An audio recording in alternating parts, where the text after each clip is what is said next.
Viral di media sosial, video sebuah keluarga gelar perayaan ulang tahun sang nenek ala drive-thru.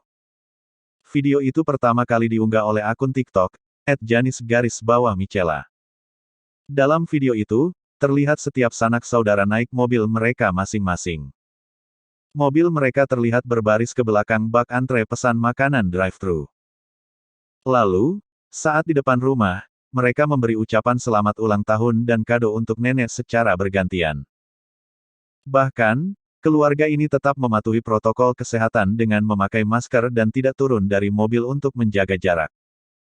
Dikonfirmasi Tribun News, cerita ini dimiliki oleh sang pengunggah sendiri, Janis Michela dan keluarga besarnya. Ulang tahun drive-thru untuk sang nenek Emma ini digelar pada hari Minggu, tanggal 25 Juli tahun 2021, di Komplek Perumahan Kawasan Jakarta Barat. Tak menyangka, aksi keluarga besar Janis ini viral di TikTok hingga ditonton ratusan ribu orang. Janis dan keluarga mengaku senang saat ulang tahun drive-thru ini viral.